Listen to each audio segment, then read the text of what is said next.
Hello again, it's part 4 of the Rhubarb Wine, and we've got our resident expert Nigel here to give us the next instalment.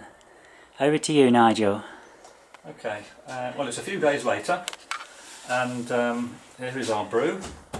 The last of the rhubarb has now been taken out, and if you'd like to have a look inside, to have a look at the mixture,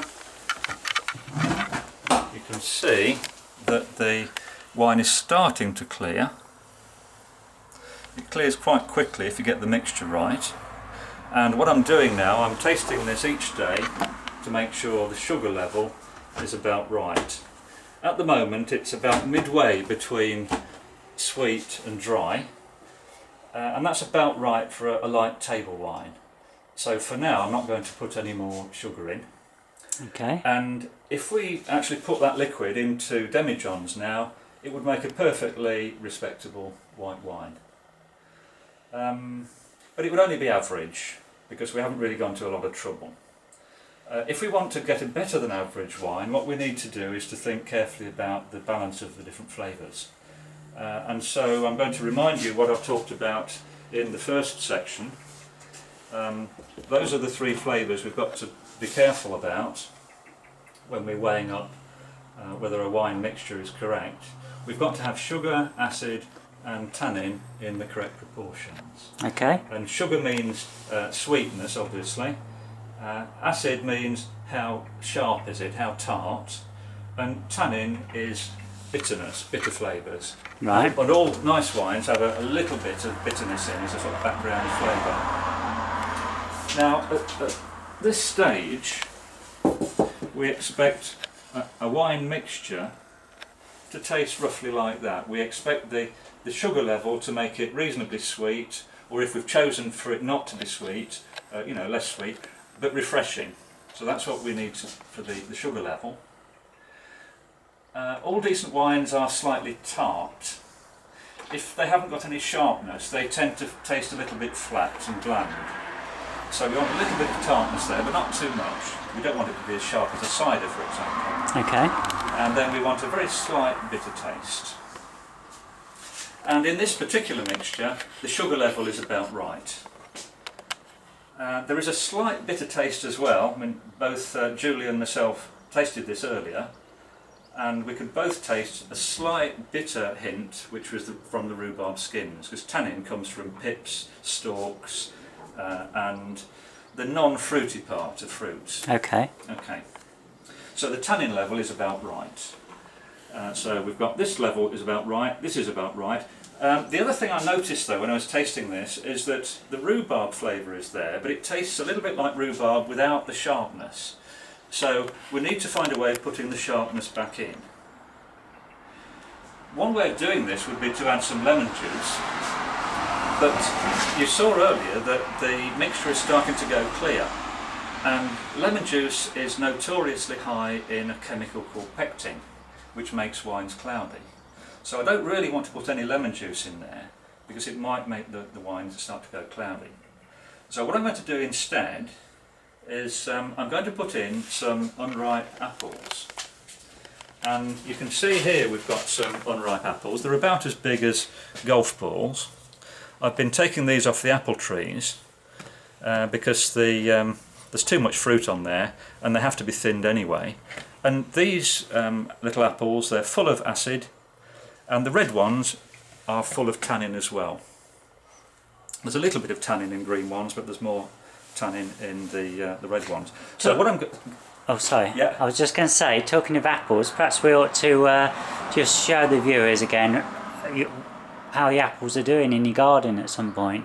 Oh yeah, we could do that. Because the last time was at the blossom stage, wasn't it? We saw them when the fruit were tiny, and we saw the blossom stage, but they've moved on quite a lot. Yeah, yeah. So we could have another look at those, very soon. Anyway. Sorry. Sorry, Nigel. What I was going to say, so obviously these apples are not going to go into the wine as they are. What you have to do is actually chop them up, which you're going to show us. Yeah, now what I've done here, I've actually sliced some up yesterday, mainly green ones, and then I've frozen them. Okay. And there are 8 ounces there. 4 ounces per gallon, which is about right when you try. And the freezing is to kill all bacteria, or most bacteria. Yeah, it kills most say. of the bacteria, and it helps to break the apple down so that the acidity comes out faster. Okay. Okay. So what I'm going to do now is to take the 8 ounce of apples, and well, let's put it in here so it doesn't splash when I put it in. So put that into there. Take the top off, and then I'll carefully add that into the mixture. Here we go, put it in. And you can see they're floating. There we are, they're all floating nicely, so they'll be ever so easy to get out. And each day what I shall do is I will stir the fruit and I will taste it, and gradually the sharpness of the rhubarb flavour will come back. And when I judge that it's just about right, it tastes like rhubarb again with the sharpness. What I shall do next is I shall ring Julie up and we'll do the next section. I shall take all the apples out so the acidity stays the same, and we'll get on with the next section of the video, which will be putting everything into demijohns. One other thing though, Julie, I haven't mentioned this yet, but cleanliness is so important here. Where do you think most of the bacteria in this container are hiding? There will be a few bacteria that get in. Good question, Nigel. Could it be the lid? Well, yeah, you might get some bacteria on the lid, but luckily, each day when I've been doing the stirring, I've been taking a fresh paper towel, and each time I take the lid off and do the stirring, I've been cleaning it like this. So if there are any bacteria building up on the lid, most of them will be removed. And that basically stops them from forming. Well, if you get bacteria in, you run a risk of that getting into the wine, and then it may start to give off flavours. It might even turn into vinegar. Yeah. And I'm also going to wipe the inside of the container as well, above the liquid, but being careful not to get as low as the liquid, because again, this is where bacteria colonies will hide. And obviously you have to watch your clothes when you're... Oh yes. Yes. And don't breathe unnecessarily over the wine. Okay. Because you don't know what organisms are in your breath. Yeah. I mean, obviously some of the things what we're talking about, how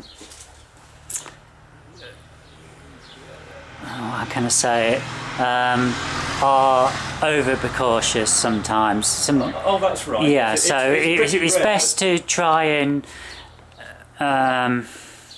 be as clean as possible. Yeah. You know, get into that routine. But if you do slip up, then you know you can probably just about get away with it at times. Sometimes, for example, if you slice apples up and you put them directly into the brew, they'll be perfectly okay. They won't they won't turn it sour usually. Occasionally, if you always forget to wash the fruit, then eventually you're going to get caught out. You'll get a bad batch. Yeah, Most of the time, you don't have to go over the top. Okay, yeah, that's good to know. So I think that's more or less it for today. Anything else that we need to mention, you think, Julie? No, I think we've covered it. I've answered all the questions what I had. Yeah. Okay. So next time, then hopefully the acidity on that will be fine, and we shall put that into demijohns, and then we'll be waiting for it to go clear, and we're into bottling. Great. Thanks a lot, Nigel. All right, thank you.